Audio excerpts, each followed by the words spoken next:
Get ready to remove the filter from your timeline.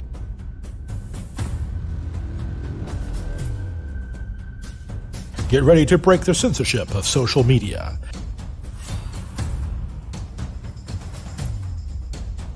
Get ready to support the grassroots alternative to establishment propaganda.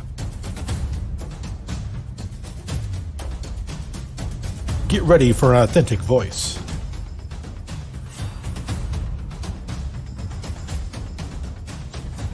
Get ready to resist cancel culture.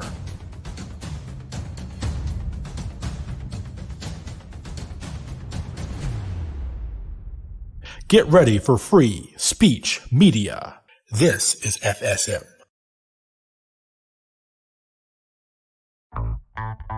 From the heart of Trucker America, my boy Reed Coverdale, host of The Naturalist Capitalist. As the left becomes less religious, they become more statist. And as the right becomes more religious, they still become more statist. Whenever you add government, you by default remove community. But it actually starts with Bush, right? Like in 2006. That'd be the most satisfying, like, chair shot, ka-chunk. And I have no intention of keeping any promise that I make. The radical messaging is almost more pragmatic sometimes. It's bad that the state is as big as it is.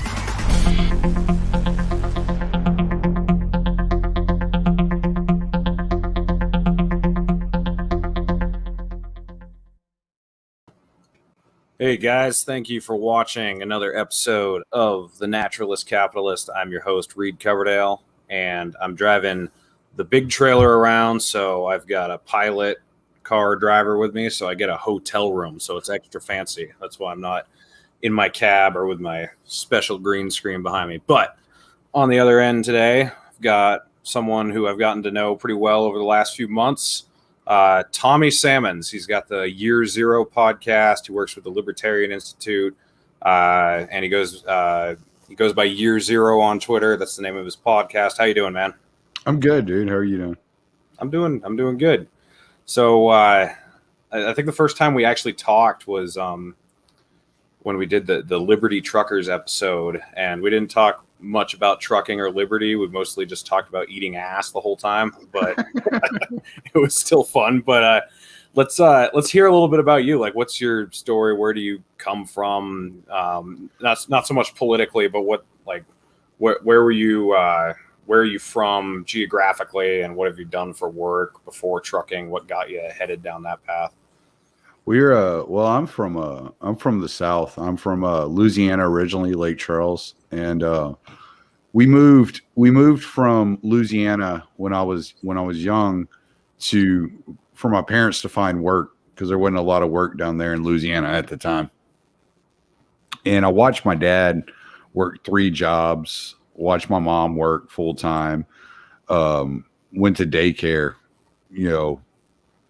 all through my childhood, witnessed my mom skipping meals 3 days a week. And, because we were so poor. And, so when they bought a house in Katy, Texas, just outside of Houston. And, things started changing for me, but it created this atmosphere in my mind, in my life, that it was like I had to placate myself. I couldn't be caught up in all of the materialistic things of the world, and because I didn't have anything. We had nothing. I remember when we got a laser tag from my brother's grandparents, my half brother's grandparents. And like we played with that shit so hardcore for like the first 3 weeks that it all broke. So because we had nothing to do. Like it was just, and so my mom used to always tell me, like, I was the type of kid that could go outside and just watch the grass grow. And I was perfectly entertained by that. But I think part of that was just the environment in which I was growing up. And it allowed for me to be caught up in my thoughts. So I started telling stories to myself, started writing poetry, started writing short stories and things of that nature, and really got into fiction and became like this real fiction dork, reading a lot of. My dad used to hand me. I'll never forget. He gave me Tale of Two Cities, and in printed form. He had printed it on computer paper because he couldn't afford to buy the book. So when he was in college, he printed it all out on computer paper. And I still have it somewhere. It's bound together by alligator clips. And it was one of the first major like fiction works I ever read. And I was just addicted. I was just like, oh, okay. Like I can absorb myself in my head and it's like with somebody else's words, with somebody else's themes, with somebody else's world. And I think that kind of contributed to me becoming a truck driver because you spend a lot of time alone. You're not, you know, there's a lot of your time that you're alone and you're in your own thoughts. You're in your own head. You're spending a lot of time introspectively. And so whenever I got out of the military, which I didn't last very long in there, they didn't like me too much. So they discharged me. I told a buddy of mine the other day, I was like, yeah, it was a lot of fun and a lot of fucking trouble. That's all it was. That's all the military was for me. We drank a lot. We partied a lot. I ran 5 miles drunk many times. And, so it really was nothing more than training for me. But I learned a lot about myself going through this process, getting out of the military, and then unemployed for 8 months, not being able to find a job. My mom was working for Halliburton at the time. And so they were looking for truck drivers and they were training them. They were doing, free schooling. So I was like, well, I can't find any other job. Like, why not? So truck driving for me was just a necessity. It was what I had to do to feed my kids and put food on the table and make sure that things were, kind of lined up. And I learned, I guess I got that kind of perspective from my dad, him working 3 jobs, him working construction constantly and then working retail. And so it was just, you just do what you got to do to get by. I think we've kind of lost a little bit of that. Yeah. I was brought up in a similar situation. I had 4 siblings and my dad had to work 2 jobs. My mom had to stay home with us. So he was just working all the time to, keep food on the table. And stuff to me that is just kind of normal. Some people would be shocked by, I remember we had a friend who worked at the grocery store, and the day that the beef would expire or whatever, so they couldn't sell it anymore, he would just save it and bring it over to our house and give it to us, and we'd always buy day old bread. We never bought anything unless it was on sale. And I think, that also kind of feeds into the ability to be a trucker, because a trucker, you're definitely not living a luxurious lifestyle. You're in shitty truck stops sometimes in the middle of nowhere and a little sleeper bunk. And sometimes all you have to eat is a gas station hot dog or a can of beans or something.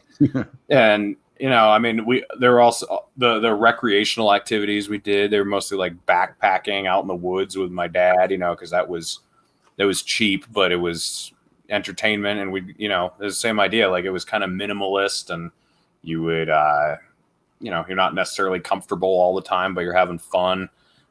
So if like constant entertainment and constant pleasure are just not part of your everyday life growing up, I think it prepares you for this type of job better, I would say. Yeah. I told John Odermatt, because he was asking me, he was like, he asked why so many truckers are libertarian. And because he told me that like 20% of their patrons are libertarian or truck drivers. And I was like, wow, that's interesting. And he was asking me why. And I was like, well, we're a different breed of people. We don't like being micromanaged. We're out here. We're free. There's nothing, not much staring over our shoulder. It's just a different, you have to be in a specific type of mindset to be a truck driver. I mean, that's just all there is to it. Yeah. you were talking about how, we have so much time for introspection because we're just driving.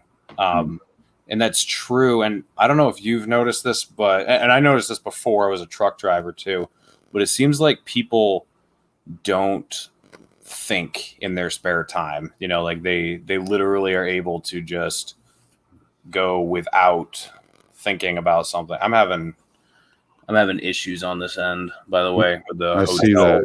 the hotel Wi-Fi. Hopefully that works itself out. But I mean, have you noticed that like people don't tend to actually mull things over, in their regular.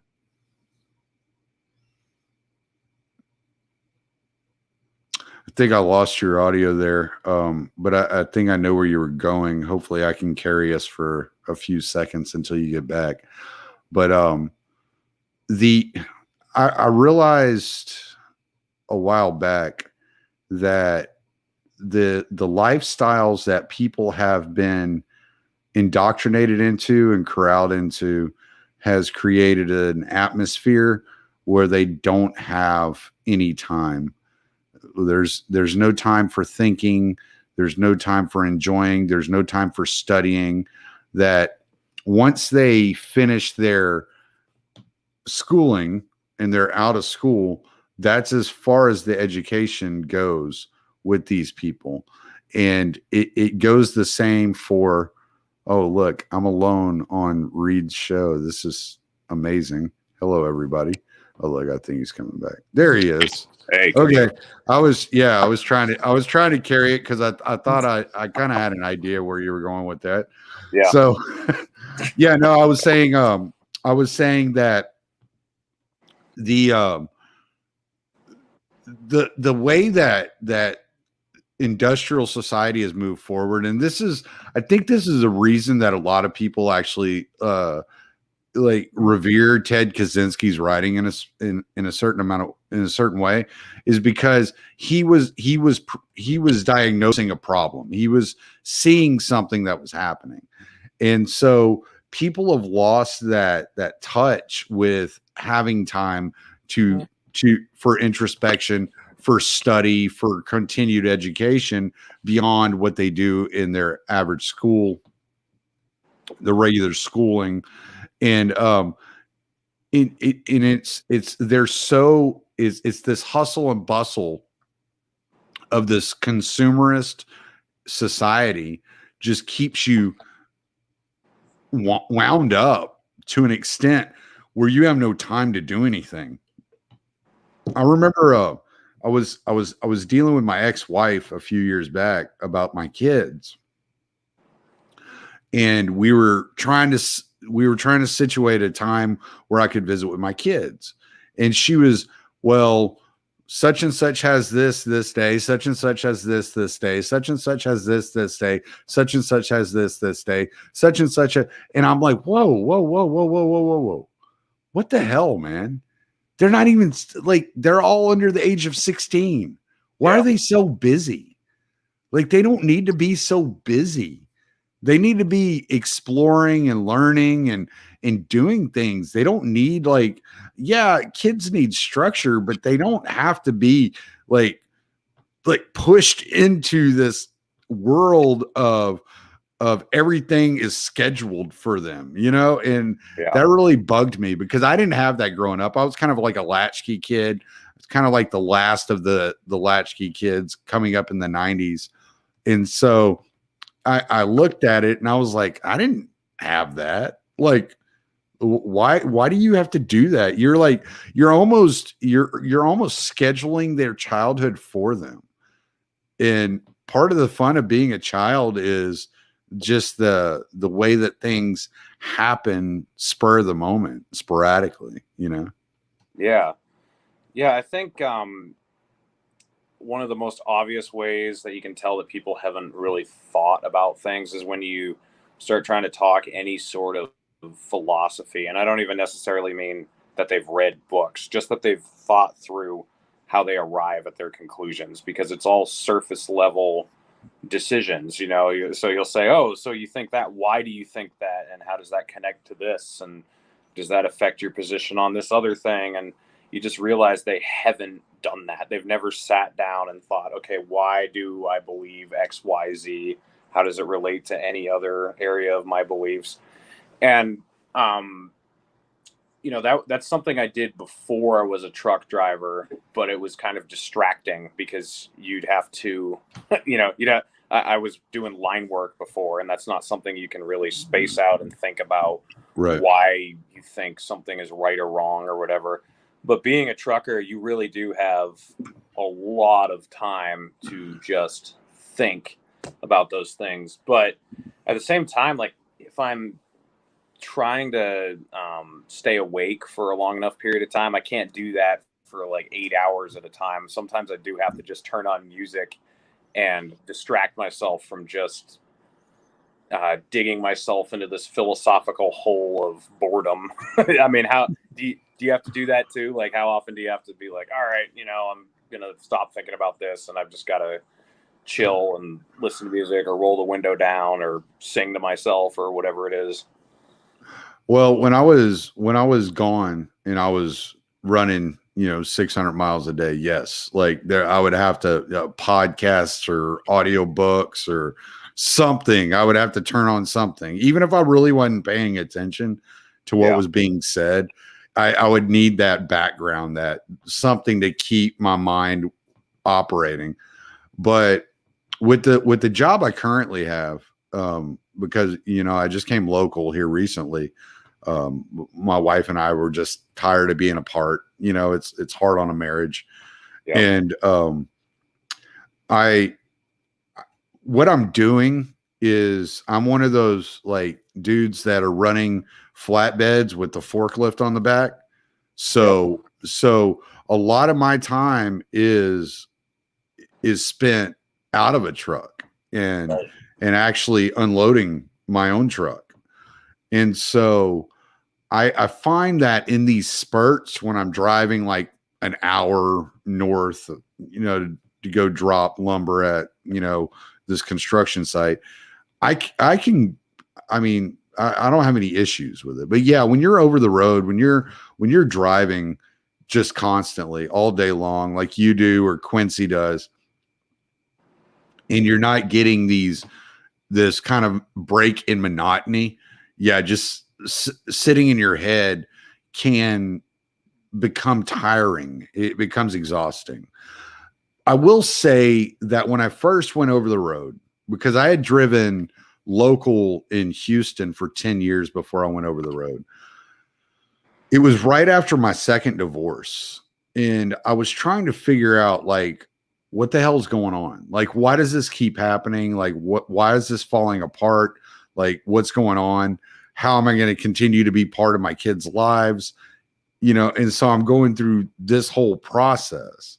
Mm-hmm. And I spent, I want to say 3 months probably in silence driving, like didn't listen to a thing, nothing at all for 3 months, just working through all of this in my own head, going back and replaying, like, this is what had happened over the last few years.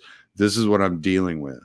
But yeah, I would say you're right in the fact that that's abnormal. Like, if you're not in a situation where you feel like you must immediately, solve a problem, then yeah, like you're going to wear yourself out. You're just, you can't do that all the time.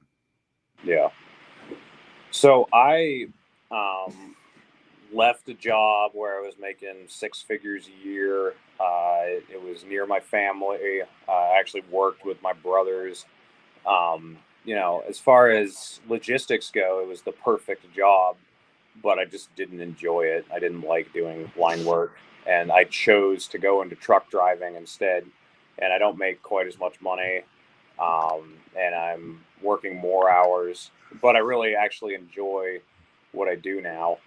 From what I gather, you don't like truck driving, right? Or is that not accurate? Or it's not that I don't like truck driving. It's I don't like what truck driving has done to me. Okay. I don't, or not to me, to my life. And I I was never like passionate about it. I was always able to do it, and there were things about it that I really enjoyed. Then there were things about it I didn't enjoy. I'm a very I'm a very much an introvert. Um, except with people that I really like and I really know. And so it's very hard for me to express like a close relational tie with someone. Mhm. And so the fact that this job was, I kind of got stuck in it. It was like I had to pay my child support. I had to do all these things, but I did all these things and I did this job at the expense of some very important relationships. Yeah. Yeah, I mean, I've thought about that as well. I mean, my life has become less and less conducive to a committed relationship because you know, when I was pretty much out of high school, I started working right away. And then I decided I wanted to travel and see the country. So I took about a year and a half off and just drove around all 50 states, going to all the national parks and everything. And then I went right back into work, just working 50, 60 hours a week. And then I became a truck driver. And now I'm at my house like maybe 8 or 9 days out of the month. So, I mean, it's different, and a lot of people I don't think can even really fathom what that's like, you know, because and I'm actually home more than some truck drivers are. Some guys are gone 6 weeks at a time, and I don't know. It takes a different breed of person to be able to do that without going insane. I think some people do it who probably aren't designed for it. But some people, like, I don't know, we can just handle that. It's just who we are, I guess. Yeah, I mean, that part of it never really bothered me. Like I would when I was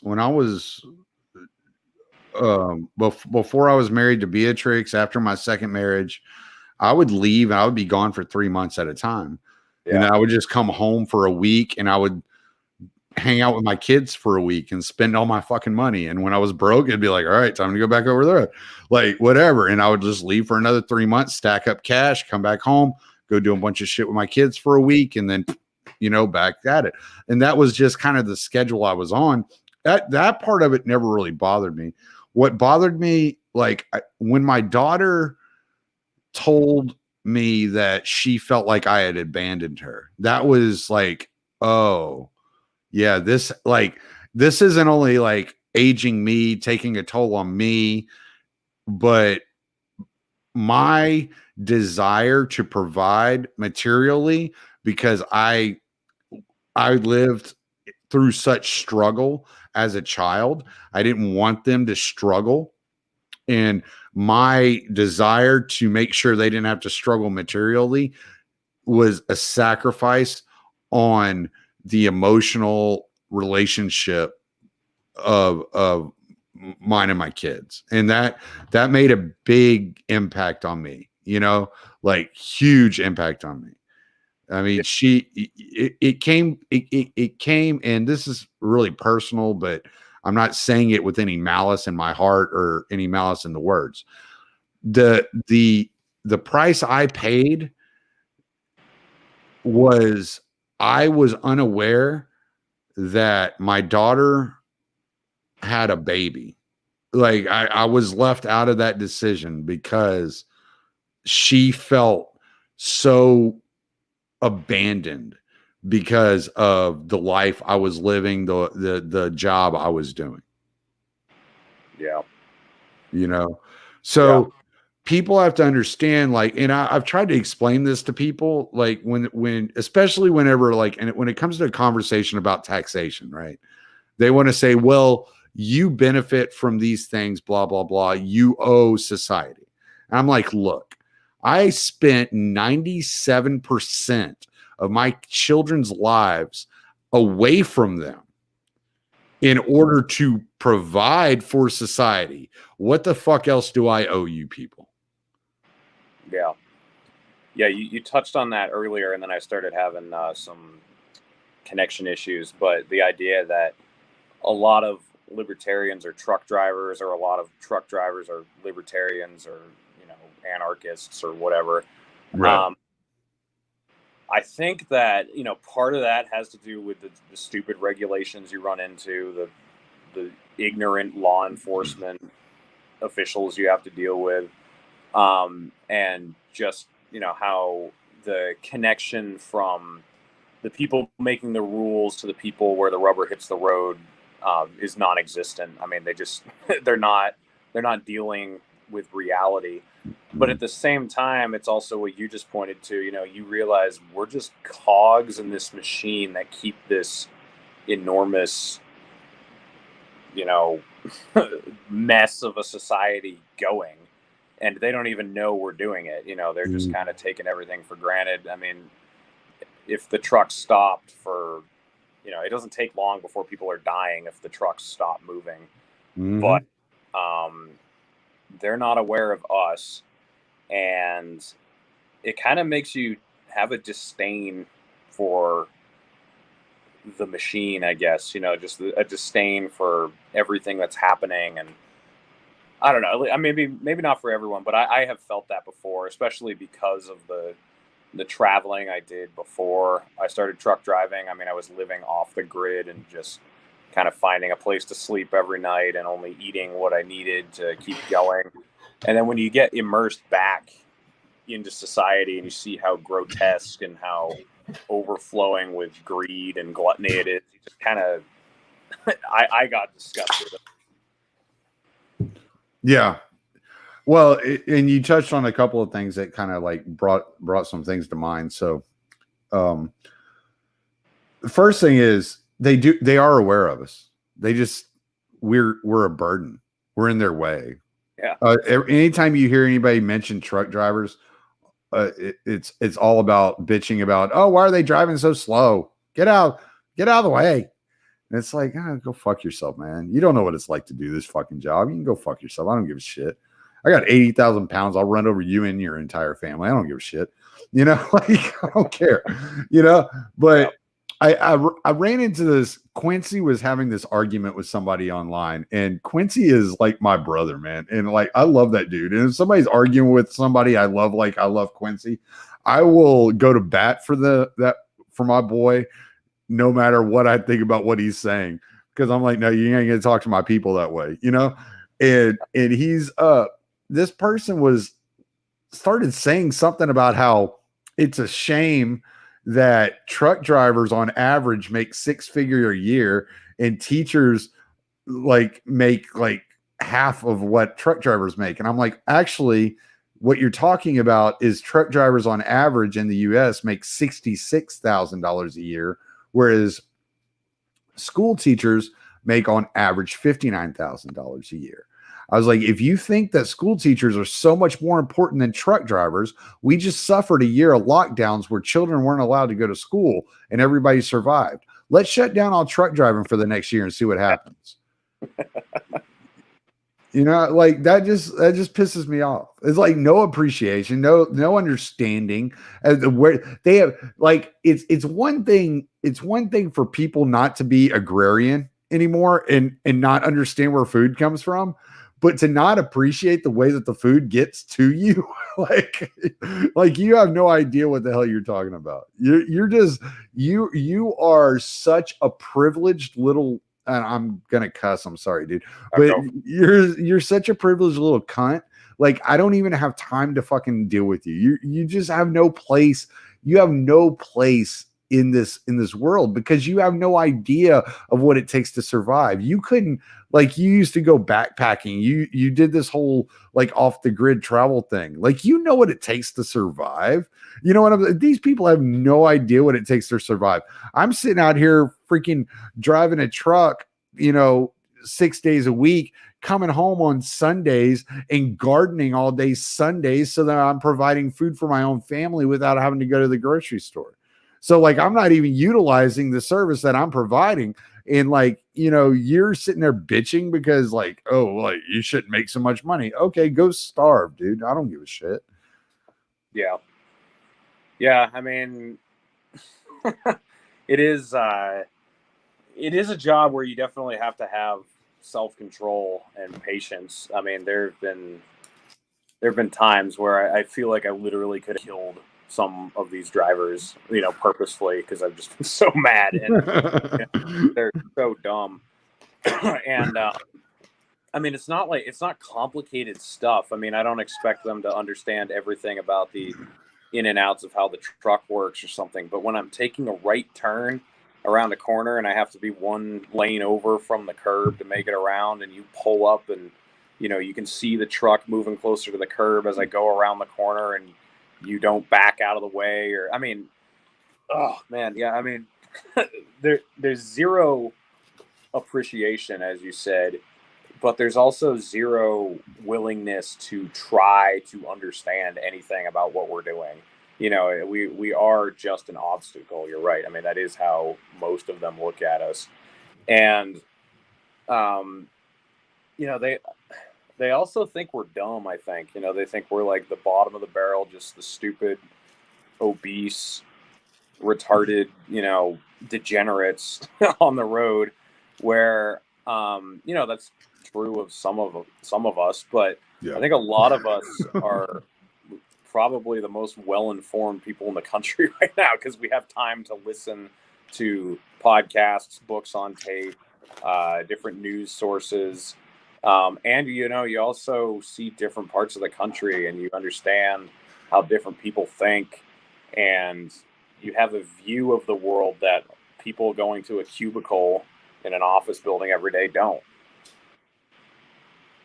Yeah, I saw a poster one time, and it was funny, and it was a trucker standing in front of his truck with his dog next to him, and it said can speak 5 languages and descend to 80% grade while downshifting. And it's like, yeah, I'd like to see even the average person who knows how to drive a standard couldn't downshift a truck. They wouldn't know what the hell to do. They would kill themselves. They would trip over themselves trying to do this shit. You know. I told Quincy the other day, I was like, yeah, I'd like to see one of these sons of bitches that talk all this shit about truck drivers deal with a fucking a steer tire blowout going 70 miles an hour. Like, just deal with it. Like, just have fun. Like, I don't care. But we, I don't know if you have, but I've dealt with that. And I don't know how I got out of my seatbelt to hold my steering wheel straight without killing people, but I did. I got out of that son of a bitch. I was like, oh, I'm laying on that steering wheel, like holding that motherfucker. We got to get you off. I got up and off ramp, and got off to the side. I don't know how I managed to do that, but it's a lot. But a lot of what we do is instinct, and it's a lot of knowledge goes into it. A lot of learning and experience. You see when things happen. Like, I mean, I'm sure you, just like everybody else, has been caught in between gears at some point in time. Yeah. And I mean, what do you do? If you're inexperienced, what you do is you stop in the middle of traffic. If you're experienced, you look down, you see what your speed is, and you calculate, okay, I should be in this gear, and you find your gear. I mean, it's just the way it goes. It all comes with experience and it's knowledge. And I mean, I've heard Michael Malice say this. I've heard Jordan Peterson say, stuff like this, where, the people that there are always people that look down on farmers or fishermen or, shrimpers or, blue collar workers of any stripe. But you can't know, you don't know 99% of the knowledge out there. Like, you can always learn something from somebody.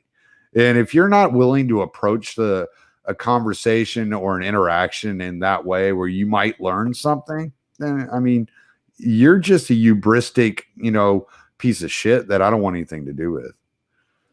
Yeah, I think there's also a difference between knowledge and intelligence. And kind of where I draw the line is, intelligence seems to be ability to add on to what you already know or adapt in a situation that you haven't come across before. Because anyone can be taught data or historical dates or whatever. Like, anyone can do that. What proves your intelligence is when you come into a situation that you've never been in before, and the chips are on the table, and you've got to do something drastic at any Yeah, given. you take all the knowledge that you've acquired and you make calculations based upon the data that's in front of you at that moment. Yeah. Yeah. And with truck driving, you have to do that on the fly. I mean, you don't have time to say, okay, hold on, wait a second, time out. Let me think about this, what the next move is going to be. Like, no, you don't have that option. I mean, you can be going sideways on black ice in half a second, or you can have some idiot coming at you the wrong way, going into your lane or something. And, or you can, like you said, miss a gear or something when you're going up a hill or down a hill. I mean, it's very instantaneous. You've got to know what to do right away, and you've got to act on it. Right. And, yeah, and you can't panic. You gotta be within yourself. I remember like I said, I drove in Houston local 10 years before I went over the road. And the first time I ever went to California, I remember seeing the sign. It was like 8% grade next 14 miles. I was like, okay, what the fuck does that mean? 8%? How bad can 8% be? Pretty bad. And then I'm going down this fucking mountain and I'm in 10th gear. And I'm like, holy shit. And I can't slow down. My brakes are fucking smoking. It's 2:00 in the morning. I got trucks flying by me, like honking at me, going, hey, dude, your fucking brakes are burning up back there. I'm like, fuck, I don't know what to fucking do.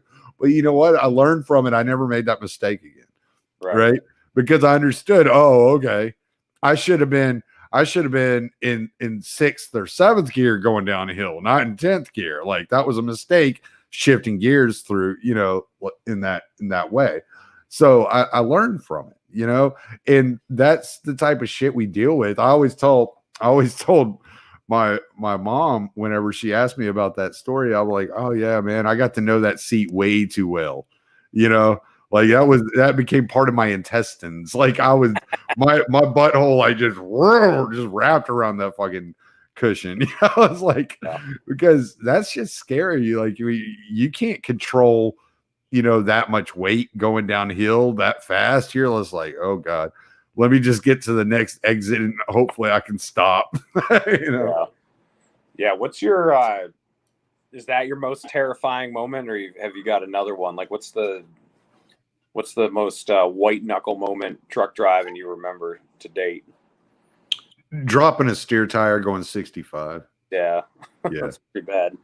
Luckily, it was on my passenger side. Yeah, and I didn't roll the truck somehow. It felt like it was going to roll on me. I was already in the slow lane to exit the next exit because my stop was at the next exit, and so I was already in the slow lane. The exit was about a mile up, and that passenger side steer tire blew, and I damn near shit my pants. Yeah, that was scary as fuck.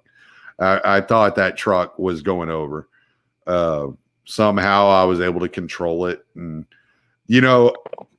and all these things happened when I was young to truck driving. None of this, I haven't had any of these instances since I've been driving. Jesus, I've been driving since 2003 now. So what, 18 years now.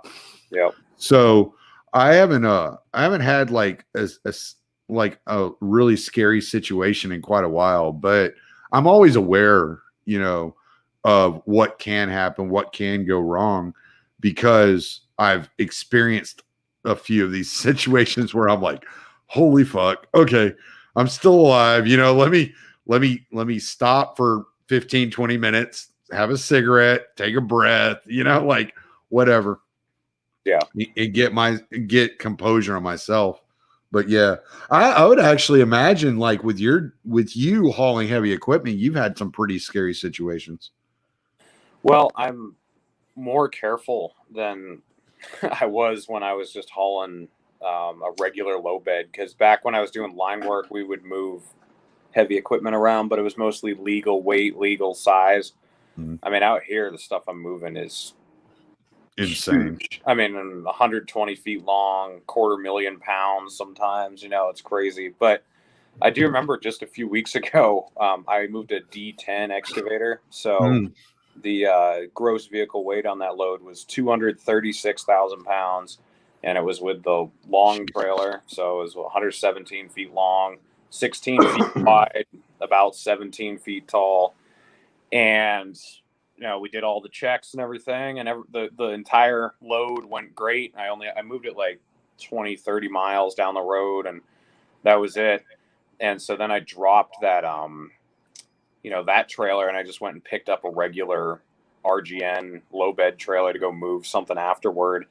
And the fifth wheel failed. So when I got to my destination, I was trying to disconnect just the gooseneck from the rest of the trailer. And the kingpin just pulled right out of the fifth wheel. So, without opening the locking lever, it just pulled right out. Fuck. And then I tried backing back on, and I couldn't get the locking jaws to stay open. Like, pulling on the lever, it would just slide right back closed again.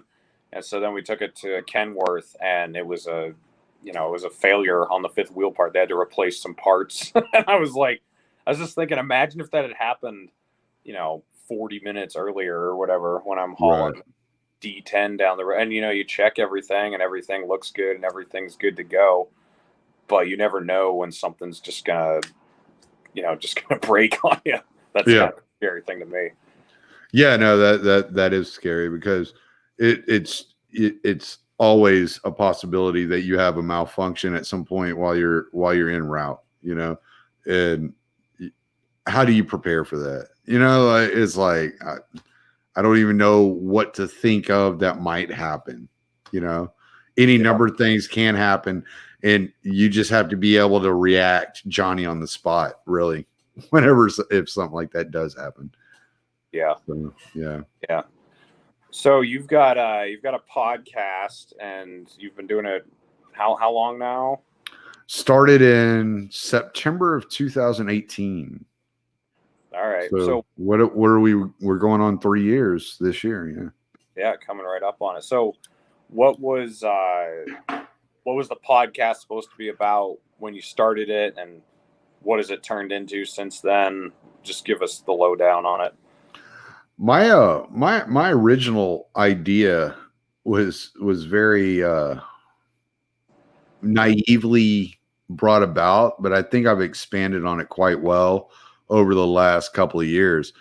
I have always been interested in reading and learning about entrepreneurs, and I stumbled onto libertarianism in 2015, and me too. 2014, 15.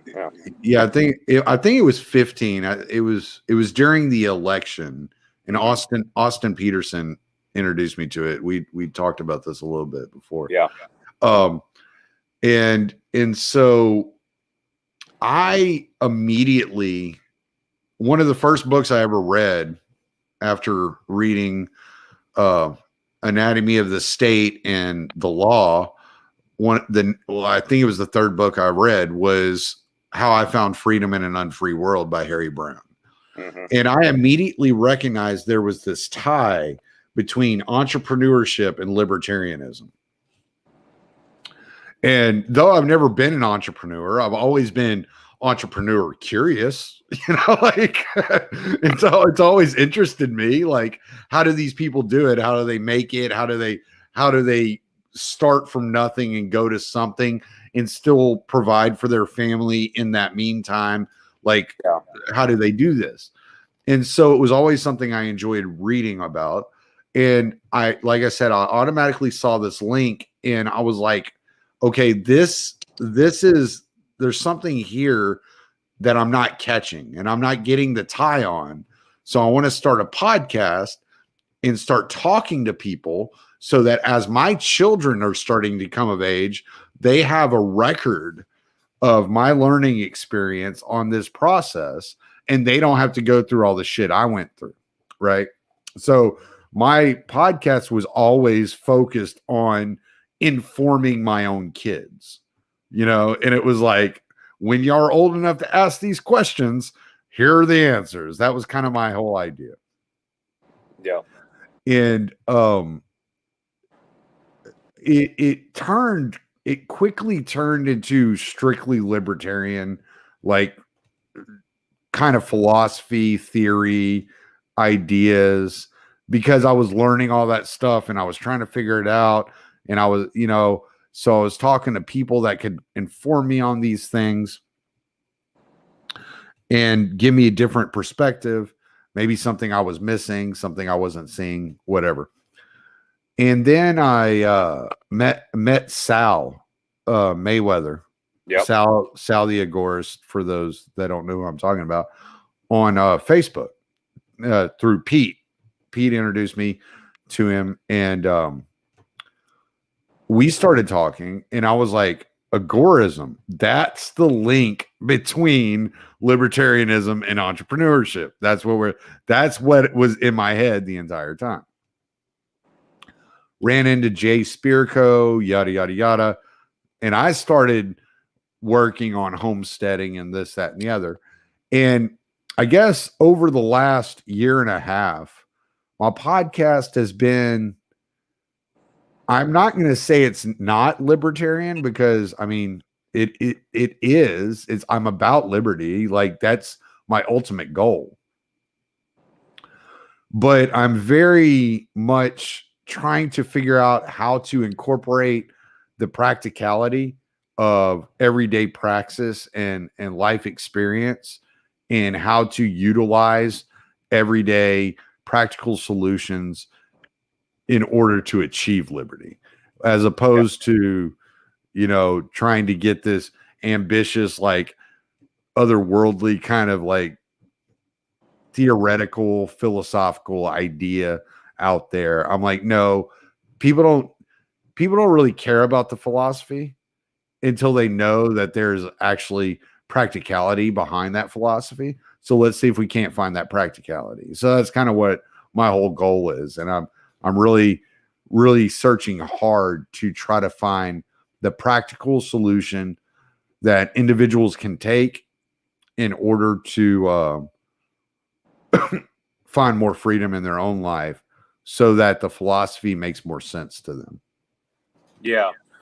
Yeah, I just went out for lunch with a woman the other day, and she was talking about how libertarians are either like philosophical geniuses sitting in their ivory tower, or their neckbeards in their basements, getting into Twitter wars, and the in-between person doesn't really exist to a large scale. Yeah. And why not both? Let's be both. I mean, I've sort of tried to fill that void, because like you, I'm just, I'm nothing special. I'm not someone who's a scholar by any stretch, but I understand the philosophy, and I understand the ideas, but I'm also living in the real world, actually working a job. I mean, you probably view yourself that way kind of too, right? You're someone who you can relate to people that maybe Bob Murphy wouldn't relate to necessarily, because they'll be like, this guy is me, this guy is living my life.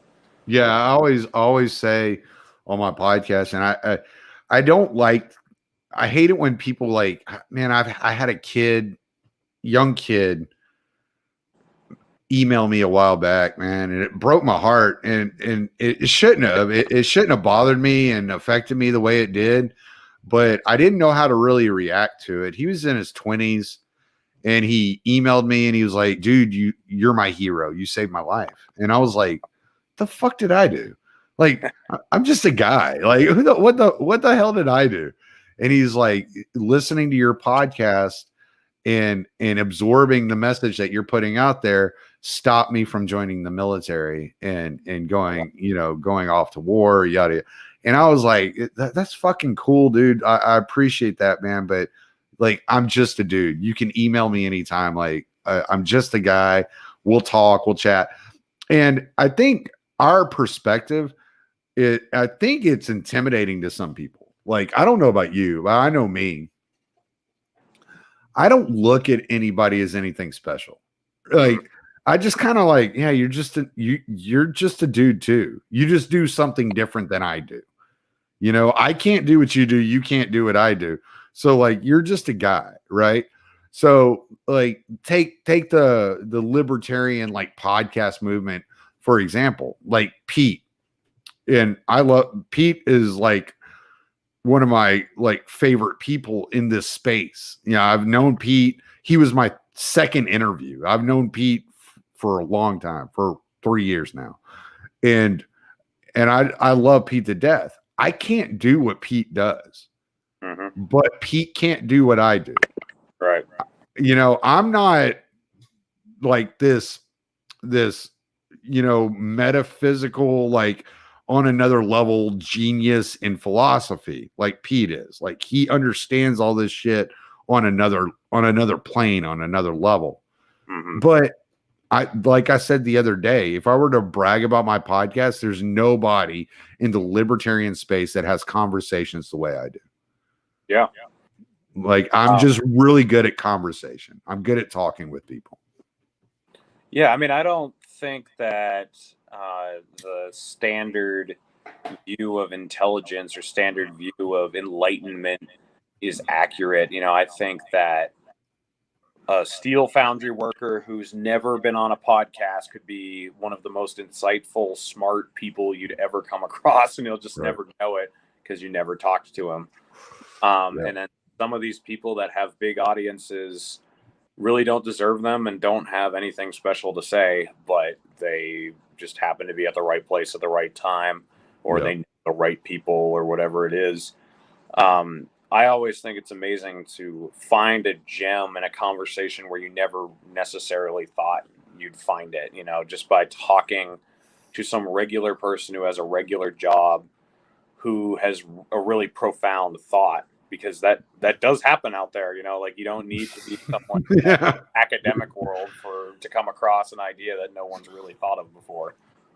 Well, what's funny is something I notice about myself. I don't know if this is other podcasters or it's just me, but away from the podcast, I don't really talk about politics that much away from the podcast. My wife doesn't like talking about it, so I don't talk to her about it. Like, and I don't talk about it at work. But what I do find is I'm more aware when other people are talking about it, and I'm more attentive to what they're saying. And I'm trying to figure out, okay, how can I take what they're saying, what their concerns are, what they believe is going on, incorporate it into my own, you know, into my podcast, and create a message for a person that believes or thinks that way. Right. And so I find that is a lot of what my attention, whenever I'm paying attention to people, and maybe it's my background that creates this kind of logic in my head to be able to be more observant of people, because I did write short stories and fiction for quite a while. And so I find myself as being a people watcher. I like to watch people. I like to observe how people interact and the things they say to each other, what they find funny, why they find it funny, what they find intriguing, why they find it intriguing. I'm really interested in those things. And so that background of mine of being an observer and being very attentive to how interactions are happening around me has led me down some really interesting paths as far as conversations. And one of the more interesting I thought I had, and I don't think got enough love or got enough response, was the conversation I had with Ross, who goes by the Huntsman on Twitter, and he's a logistics expert. And we were talking about all the supply chain problems that we've been having since COVID and what was going on, you know, and excuse me, and what's to come. And he's telling me about a potential longshoreman strike in June of 2022. And if this happens, the supply chain, it's down for 3 years. There's nothing we can do about it. And I'm like, this is information that everybody needs. You know what I'm saying? Yeah. So like you said, sometimes you run into these gems, and I have some really loyal listeners who are really good about getting me in touch with some really informative people, and they're not, and so I've been lucky to run across these guys. I would not trade, these types of listeners, this type of loyalty that they have to me in my message and what I'm doing for 10, 15,000 more downloads. It's just, they mean the world to me because they get me in a position to where I'm learning things from people that they've introduced me to, and I love that. Yeah. So I think actually the very first time I talked to you before we did that trucker episode, because that was the first video I was on with you. But the first time I talked to you was actually because you messaged me and you said, "Hey, I see you're trying to do this live streaming shit from the road, and I've been down that path, and I've got some advice for you or whatever." So I gave you a call. I was not expecting technical difficulties today because I'm in a hotel, but whatever. But I've kind of joked that I've set the bar kind of low for production value. Like I want people, I don't want bad production value, but what I want people to care about when they listen to my podcast is what I'm talking about, not so much, how flashy the effects are or whatever. Right. And kind of having this like hodgepodgey, like occasional, disruption in service or whatever. I haven't gotten a lot of complaints. Like people almost enjoy it because they're like, "Oh, we're watching Reed's show. Something went wrong again." And it's like that's your co-host, man. Yeah, exactly. the internet gremlin is your co-host.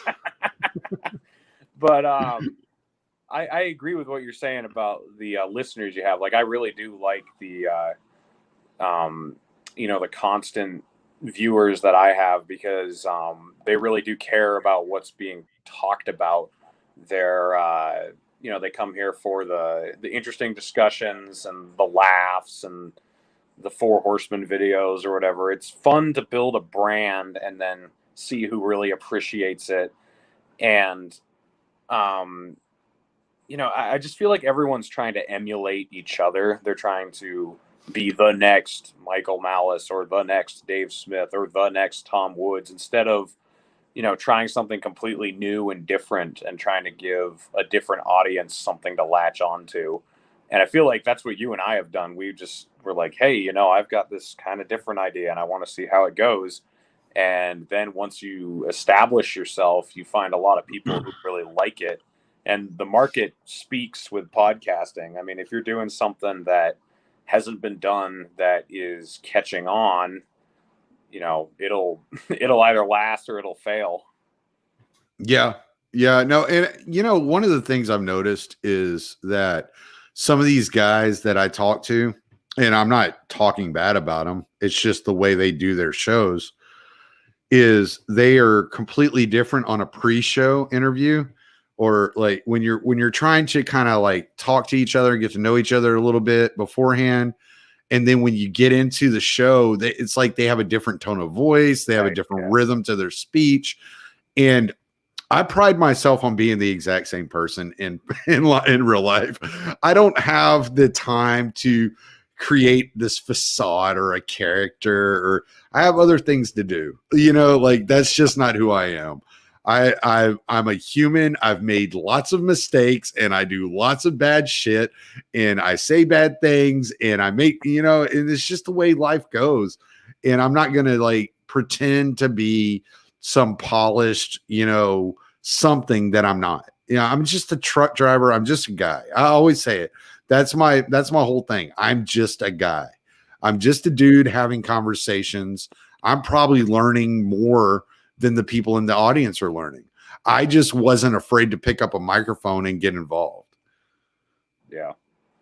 Yeah, I know what you're saying. I mean, I don't think I ever had a different persona in my videos than real life, but I have become more relaxed. So it's almost like I am, I'm more myself now than I used to be. I was never pretending to be someone I wasn't, but when I first started this a year ago or whatever, like I was really tense doing the videos, and I was, trying to think about the next question I was going to ask, and I was a little more rigid than I was in person. But once you kind of get the flow of it, and you're not nervous about how many people are watching you anymore, then I could really kind of just, be myself all the time. Did you ever have that? Did you have that evolution at all, or was it just, natural from day one with you? To an extent, I did. My wife mentioned to me the other day, because we listened. She wanted to listen to one of my more recent podcasts. She doesn't listen to a lot of my podcasts because she's really not interested in the topics that we're discussing. But she was interested in one of the people I was talking to, and I can't remember who it was. Otherwise, I'd give a shout out. And she listened to it, and she goes, "You were always really good at this, but you've gotten better at this." Mm-hmm. And so I was always that guy that was that I like I said earlier, I'm an introvert.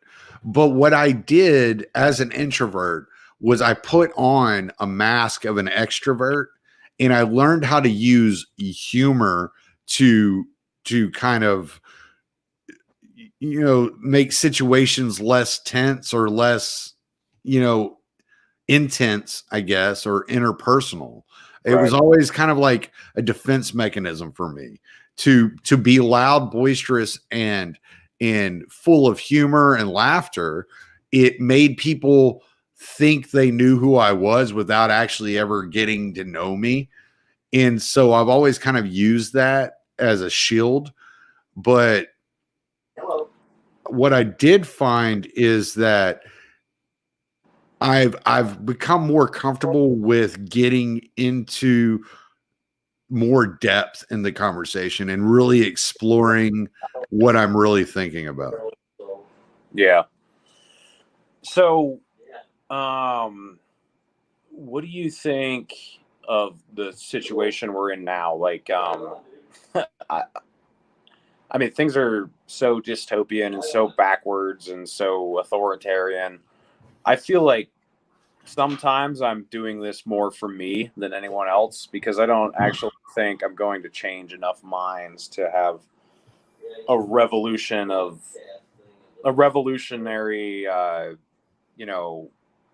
thought war of any sort. Like, I don't think we're going to change enough people's minds to correct the course we're headed down. I think it's more therapeutic for myself that I'm talking about these things, and I'm trying to get some people to think about them. What do you think? Like, is the goal to actually change as many people's minds as you can, or is it more therapeutic for yourself, or what do you think? I always go back to David Nolan, who was one of the founders of the Libertarian Party along with Murray Rothbard. And they were actually in David Nolan's living room when they founded the Libertarian Party. And he wrote an article, and he had said that the libertarianism from its establishment, from the foundation, was always evangelical. And so there's something about these ideas. It's kind of like, if you put it like in kind of like a religious aspect, there's something about Christianity. These people want to tell you about it, right? And there's something about libertarianism. You feel like you find something that you have to tell some people about, because it's something that you were completely unaware of. And you're like, well, if I was unaware of it, everybody else has to be unaware of it. But I've found over time, I've kind of evolved. And I'm not interested so much in talking to libertarian curious people. I'm more interested in talking to apolitical people. And that they have at least, I don't know if I have more to offer them, because I can tell them how to continue on the anti or apolitical route and do it in such a way that still makes them feel free. Mm-hmm. But I still do a lot of it for my kids too. Like a lot of having 5 kids and a granddaughter, I feel a lot of responsibility. And I know that the messaging that they are receiving out there in the public eye is not necessarily the correct message. And so I'm always conscious that I do want my children to hear this one day. And I know like my oldest son, he listens a lot, but not all my kids listen to podcasts. They're not interested in sitting down for an hour and a half and listening to us, talk philosophy and this type of stuff. But I know there's going to be a day that comes to fruition where they are interested, and they'll always have this record of the conversations that were being had. Yeah. I'm kind of looking forward to looking back on some of my episodes a decade from now, because even though I've only been doing it for a little over a year, I can look back to when Trump was president and these multi-trillion-dollar bills were being passed by the Republicans, and I was screaming at the Republicans for not being small government like they say they are, and how this was going to contribute to inflation eventually. And, here we are, suddenly we have inflation and the Republicans are freaking out. Like, how did this get here? What did Biden do to give us inflation? It's like, oh my God. But it's valuable to be speaking for a set of truths instead of a team, and some libertarians don't do that. Some libertarians just cheer for their team. They're not sticking to principles instead. But if you're someone who has a solid foundation that you're standing on and you've actually thought these things through, it's really gratifying to be able to go back and say, hey, I was, this problem we're having right now, I was talking about this 7 months ago. Or, another example that is the January 6th riot. I was saying that was going to end up being a launching pad for authoritarian legislation that the liberals were going to use against us, and that's happening on full display now. Yeah, man, why don't you give us your plugs? I've got your Libertarian Institute link to the Year Zero podcast and your Twitter page, but is there anywhere else people can follow you, or any way people can help you or keep up with what you're doing? Yeah, I mean, if you're interested in being a patron and you want to donate, you can go to patreon.com/TD Salmons, or you can go to TommySalmons.com, which will lead you to my Substack where you can subscribe. There you'll get all my podcasts without ads. Plus you get an additional podcast of me and my wife bullshitting with other libertarians about just life and not libertarian shit, just talking, just having a good time. It's like campfire conversation, other than that, yeah, just find me at the Libertarian Institute. It's libertarianinstitute.org/TD Salmons, or no, Year Zero. I'm sorry, Year-0. My mistake. I always get all that / bullshit confused. I shouldn't try to say all that. I should have it written down. I need a script. I'm just a dumb truck driver. How am I supposed to remember all this shit? Yeah, well, thanks for coming back on the show, man. This was your second time on. You had me on your show too. That was great. I like the way you think. I was actually going through some screenshots the other day, and it was back when I first started following you back in February or March or something. So I didn't really know you that well yet, but I said it was when Biden bombed Syria again. And I was saying something about how we shouldn't be bombing Syria. And then you said, "What if Congress was in Syria?" And then I said, I quote tweeted it and said, "The only scenario in which I'd support bombing Syria."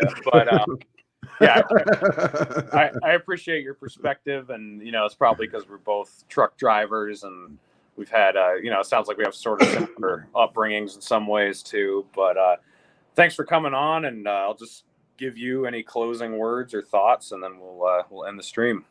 Nah, nothing really, man. Just stay real. I say it all the time. It doesn't matter what you do one day every 2 years. And I'm talking about voting, but it's what you do with the rest of your fucking time that actually makes a big difference. That's right. All right, guys, go check out Tommy on the Year Zero podcast. I'm not sure when I'll be streaming next, but the Four Horsemen this month is going to be on August 15th. And we've got Sean Atwood as our fourth horseman. So definitely stay tuned for that. And we'll catch you on the next stream.